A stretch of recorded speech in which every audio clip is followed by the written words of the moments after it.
um hino que fala o seguinte: alvo mais que a neve. Se você aceitar Jesus, você vai ficar branco como a neve.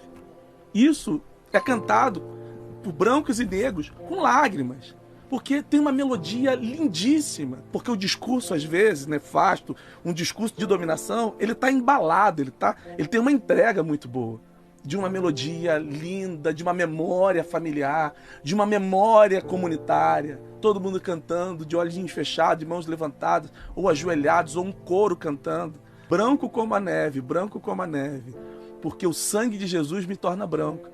As ideias de embranquecimento estão lá no hino.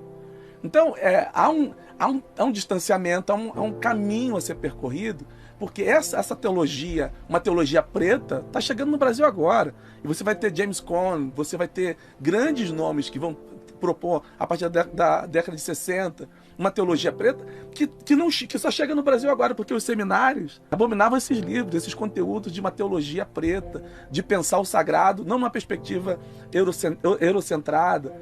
Então, por que as igrejas têm isso? Você bota o nome de colonizadores, de dominadores, de homens da história que tinham escravo. Porque o que chegou aqui, a referência era isso. O que você está vendo hoje são encontros, são fóruns, são encontros como esse. Pessoal, Deus abençoe a vida de cada um de vocês. Eu não poderia deixar de comentar a situação que aconteceu na semana passada, num podcast do canal Mídia Ninja, em que o Caetano Veloso é o colunista, e no podcast ele entrevista Kleber Lucas, entrevista a Juliana Spayer e também a De Júnior, todos com referência evangélica e cada um contendo a diversidade da experiência cristã evangélica que eles carregam. Foi nesse podcast eu tive o detalhe de assistir boa parte, 1 hora e 47 minutos de podcast, e vendo, e o resumo que eu tenho de tudo aquilo que eu ouvi, e a gente pegou o alvo mais que a neve, né? Viralizou e cancelamento para lá, para cá, da lacração de Kleber Lucas, mas se você ver toda a entrevista, é a conclusão do que disse o bispo J.B. Carvalho. O esquerdismo, ele provoca um certo tipo de demência na vida da pessoa, que é algo assim um tanto quanto chega a ser esquizofrênico, chega a ser algo debilóide, algo sem parâmetro, porque eles vivem a partir de um discurso. Fora da bolha do discurso, eles não têm aonde se basear, aonde se fundamentar. Então a vida é uma engrenagem que vai ali, vai ali, vai ali, vai ali. Eu lembro quando a artista do secular, a Carol Conká, foi cancelada num reality show que ela foi, e eu acompanhei um pouco da Carol Conká quando ela disse que iria abrir mão do discurso inclusivo, né? Eu lembro até que saiu uma matéria dela falando e corrigindo um amigo preto do reality, dizendo assim, não é todos, é todas. Então vai criando uma espécie de emburrecimento, de atrofiamento inimaginável, surreal, isso a partir de uma ideologia que, de coração, vai enfraquecendo valores de uma sociedade que pensa, que tem aspirações, uma sociedade que tem uma criação, um sentimento de crescimento e, de certa forma, evolução. Não da que eles pregam, porque eles são sectaristas, eles são, enfim, se acham iluminados no discurso que eles nem sabem, eles vão ouvindo e vão reproduzindo. É ir numa universidade agora, amanhã, e você perguntar sobre socialismo, sobre a visão progressista e perguntando, e os reprodutores dessa ideologia ficam tão análogos, né, que eles não sabem, eles não estudam, eles não são reprodução. E Kleber Lucas, ele já o acompanho já há alguns anos, tive a oportunidade de estar com ele algumas vezes. E Kleber Lucas, quem conhece ele, e aqui alguém pode dizer, se você acompanha Kleber Lucas sempre no meio gospel, no meio cristão, evangélico, sempre migrou para a onda do momento, sempre. Eu lembro quando eu trabalhava no G12, Igreja em Célula, ele virou amigo de apóstolo René Terranova, apóstolo Joel, aqui no Rio de Janeiro, e era da visão. Lembro dele na Sara Nossa Terra, lembro dele, enfim, quando veio da comunidade Koinonia, ou comunidade evangélica de Goiânia, quando participava do Ministério Koinonia de Louvor. Então sempre buscou alternativas, sempre buscou estar se atualizando ou vivendo o momento da chamada onda. E agora, para mim, uma modinha que ele, dentro do ministério que ele tem, ladeira abaixo, não tem mais voz persuasiva nem na música, embora nunca foi um bom cantor, mas um excelente compositor, arranjador, e tinha muito carisma, tantos shows abertos no culto, em momentos já o vi num nível de entrega espiritual muito forte, do céu responder com glória, com unção, mas a opção nunca é do divino, é nossa, a decisão é nossa, por isso somos imagem e semelhança de Deus. E nesse podcast ele vai falar para o Caetano Veloso, artista da MPB, o cara tem 80 anos de idade, e o cara é ateu de carteirinha. E eu assisti o podcast, os funcionários do Caetano, ele é casado com a Paula Lavigne, que também é produtora, e dele, enfim, são esquerdistas, e ele dizendo que os funcionários, os colaboradores dele, são praticamente todos eles evangélicos, né? E ele dizendo que ficou abismado e tomou um susto com o crescimento neopentecostalismo, pentecostalismo, enfim. E ele confessa nesse podcast, o Caetano, que é uma questão de tempo para que o mundo evangélico se torne a maioria, né? E protagonista de muitas mudanças no cenário socioeconômico e político, especial político. O que uniu Kleber Lucas ao Caetano Veloso foi a questão política da esquerda da última eleição em que nós participamos. Ok.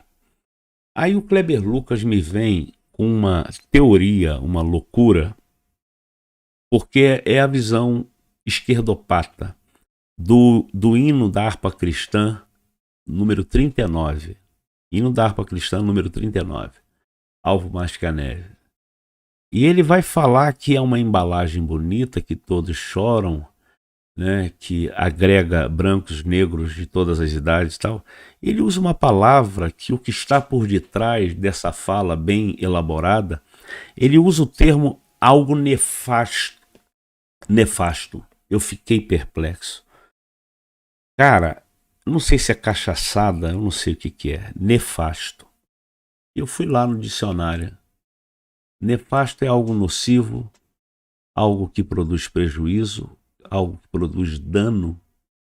E aonde uma canção que foi escrita em 1881 por um jovem filho de pastor metodista no estado de Indiana, Estados Unidos, um jovem branco, um senhor, né, adulto já, um jovem senhor, chamado Ender Reed, se essa é a pronúncia certa, Ender Reed, ou Reed, na cidade de Indiana, que escreveu a música Alvo Mais que a Neve, baseada no Salmo 51, verso 7. E olha a questão da historicidade da pessoa de Ender Reed. No seu tempo havia a escravatura nos Estados Unidos, né? E ele foi um dos defensores, sendo homem branco, de lutar contra a chamada segregação racial, contra a escravatura. E ele foi dentro do seu perímetro de ação e de voz, de alcance, que militou, está na história, a liberdade dos negros, né? Então veja, é muita contradição, muita neura, muita loucura. E aí eu confesso que eu tenho dificuldade de fazer vídeos com relação ao que é onda do momento. Por isso já aconteceu, já tem uma semana eu estou fazendo hoje, porque embora a internet não caminhe assim, é o time do agora para ontem, mas eu acho que a visão vai além de likes, além de visualizações, mas é um posicionamento dentro do meu nicho de atuação e de voz, eu preciso me posicionar. Isso é o retrato do que o apóstolo Paulo falou na primeira carta a Timóteo, no capítulo 4, versículo 1. 1 Timóteo, capítulo 4, versículo 1. Ele diz assim: mas o Espírito expressamente diz que nos últimos dias, nos últimos tempos, apostatarão alguns da fé, dando ouvidos a espíritos enganadores e a doutrinas de demônios. E lá pelas tantas, ele vem com uma linha teológica, né? Black Theology. A Black Theology.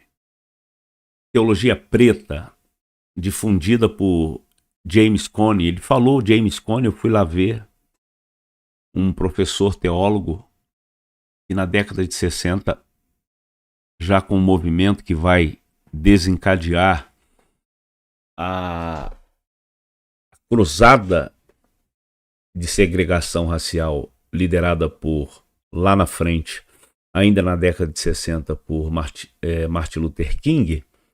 Mas esse professor James Cone, ele trabalha a visão teológica da perspectiva da libertação dos negros afro-americanos e também sul-africanos, né? A visão dos sul-africanos.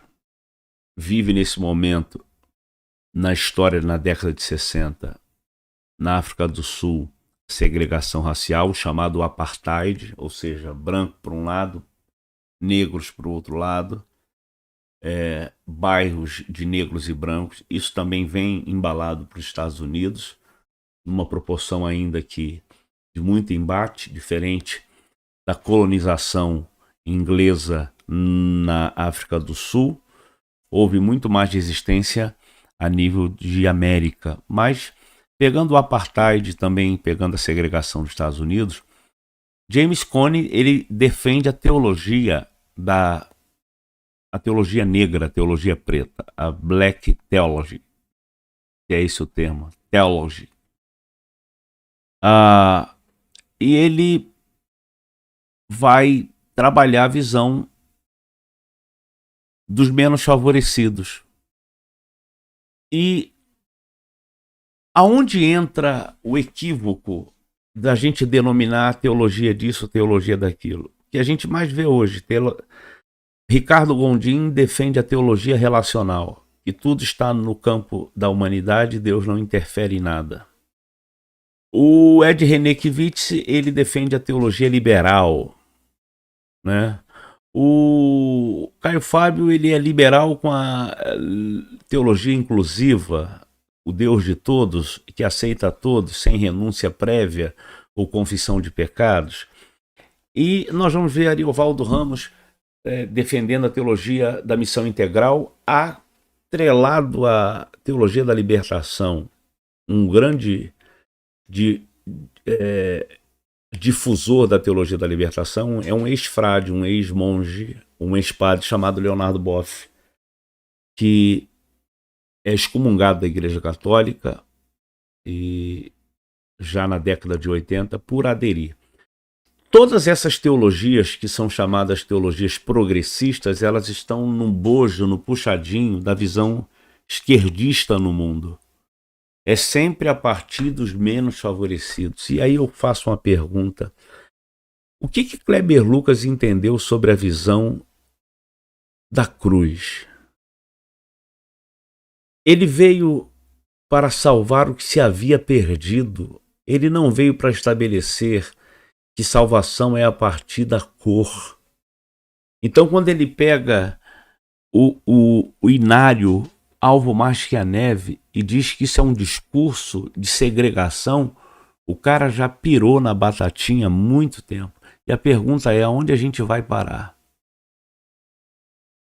Tirando a Mabene, primeira esposa do Kleber Lucas, mãe dos filhos dele, o casal de filhos, a segunda esposa e a terceira esposa, ambas eram brancas. Defende tanta visão teológica preta que o cara não tem nenhum nível de não apresenta aquilo que fala. É o velho hábito esquerdista. Hipocrisia. Discurso bonito, pá, mas vida prática, zero. Eclesiastes 9:8, né? Em todo tempo sejam alvas as tuas roupas, as tuas vestes. Nunca falte óleo sobre a tua cabeça. 2 Tessalonicenses 2:3. Ninguém de maneira alguma vos engane, porque não será assim, sem que antes venha a apostasia e se manifeste o homem do pecado, filho da perdição. Então eu classifico o Kleber Lucas como aquele que está no caminho da apostasia. Como Ed Renekiewicz, como Caio Fábio, como Ricardo Gondim e por aí vai, Neil e tantos outros, que vão se apostatando, ou seja, deixando de viver o sagrado para viver segundo as filosofias, as ideologias deste mundo que a gente vive. O resumo da minha fala é que a gente se mantenha firme na confissão da esperança. Me vem o texto de Hebreus 10:23, mantendo firme a confissão da esperança, pois fiel é o que prometeu. Jesus denunciou que haveria apostasia no tempo do fim. E a atitude da apostasia é essa que nós vamos ver entre os Kleberes, entre os Leonardo Gonçalves, condenando a música O Nosso General é Cristo. É algo que uma criança de 5, 6 anos de idade tem a maturidade até para não entrar e não dizer uma asneira como essa. De ver Priscila Alcântara lá na Ibabe, lá na Igreja Batista da Água Branca em São Paulo, na igreja do Ed Renekiewicz, subindo para se apresentar no altar, e faz do altar um palco, e caçoa do convite que recebeu, porque é uma igreja liberal, uma igreja que visa a teologia inclusiva, a partir do que prega o seu pastor, o Ed René, que a Bíblia precisa ser atualizada e que o comportamento homoafetivo é comparado a práticas do Antigo Testamento. Se alguém violentasse uma jovem, uma mulher, seria morto pelo pai. As miscelâneas para fundamentar o existencialismo, do liberalismo, da vida que o Deus desse século com D minúsculo quer que nos tornemos apóstata. Então, ela no palco, lá na Igreja Batista da Água Branca, ela diz: pensei que nunca iam me chamar. E caçoa, né? E eles são cômicos. E o Ed sentado assim. E ela, e o pastor está aqui. Um verdadeiro escárnio com o santo. Não se engane, há uma diferença entre o santo e o profano. E qual é o problema dessas teologias, desses estudos a partir de quererem saber quem é Deus pelo viés ideológico, humanista? Então a teologia, o teologia, o estudo sobre Deus, o conhecer a Deus, não é a partir dos meus valores humanos. Eu não posso querer conhecer a Deus pela teologia inclusiva. Eu não posso querer conhecer a Deus pelo liberalismo, a partir da visão liberal que eu tenho de mundo. Eu não posso querer conhecer a Deus a partir do segmento que eu defendo, né, de minorias que gritam, a partir do movimento LGBTQIA+, do racismo estrutural e todas essas falácias comumente das visões humanistas. É tudo humanista, é tudo tirar Jesus do centro e colocar o homem. Eu não posso querer me relacionar ou conhecer Deus a partir do combate à fome ao pobre, a partir da visão da revolução do proletariado, ou a visão socialista de Karl Marx e de quem quer que seja. Eu não posso querer conhecer a Deus. Eu já falei aqui, teve uma pessoa que eu me deparei, cristã, e me disse assim, esquerdista, então disse que Jesus, as práticas do Evangelho de Jesus estavam ligadas ao socialismo. E eu disse para ela, o que Karl Marx falaria entre eu e ela sobre Jesus? O que o filósofo Nietzsche falaria de Jesus? E o que tantos outros difusores, né, das vozes da sociedade eles falariam acerca de Jesus? E ela disse, mas Jesus era socialista ou a prática? Eu falei, e o socialismo que Karl Marx prega é o domínio do Estado, em tudo e em todos, e tirar o centro que é Jesus. As obras e o ministério de Jesus não foi para produzir um sim nele, mas para que o Pai fosse glorificado. Então, diferente do socialismo do mundo dos homens, que o fim é neles mesmos. Eles têm e o resto não tem. Eles podem e o restante não podem. Jesus não. Jesus disse uma certa vez para os seus discípulos, vós fareis obras maiores do que estas que eu faço.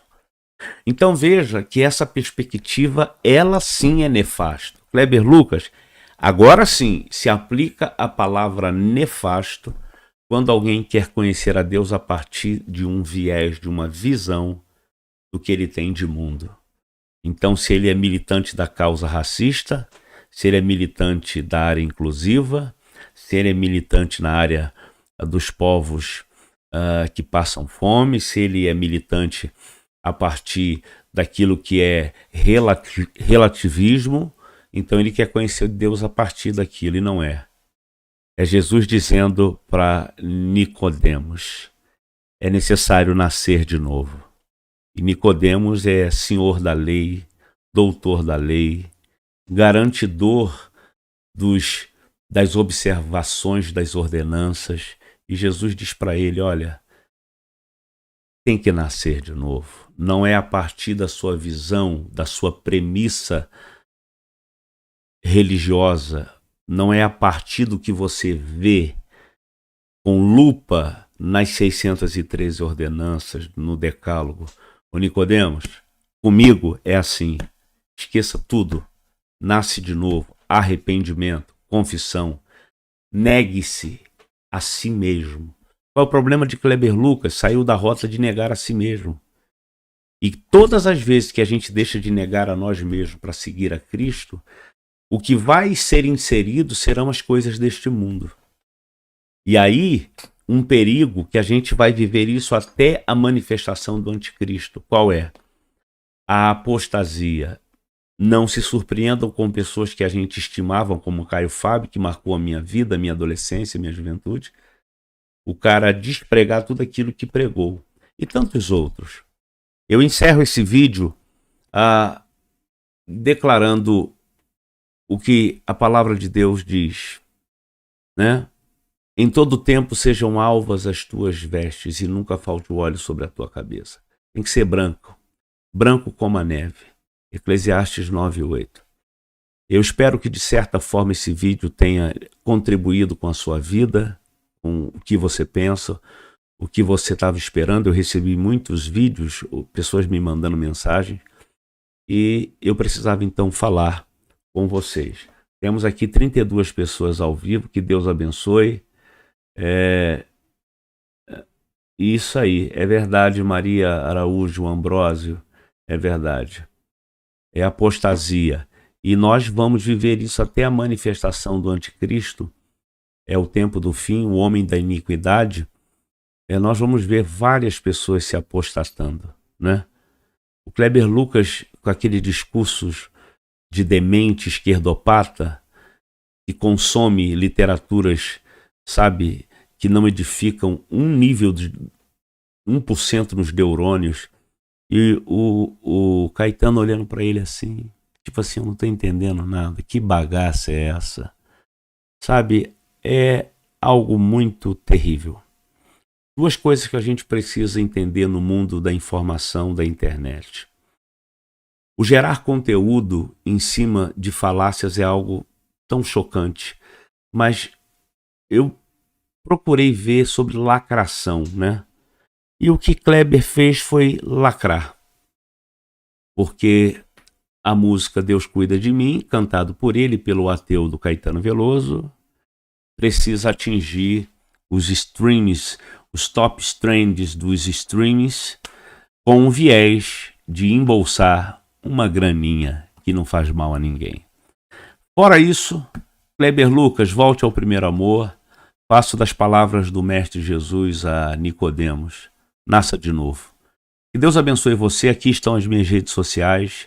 Se você ainda não é inscrito, clica aqui, tem um link aqui abaixo do vídeo, que você vai entrar em todas as minhas redes sociais, vai nos seguir, tem conteúdos no Telegram, no nosso grupo de mentoria, e aqui no YouTube, sempre que podemos, estamos aqui dando voz ao chamado no qual Deus estabeleceu para nós. Eu sou Miqueias Oliveira, que Deus te abençoe, até o próximo vídeo. Shalom, shalom.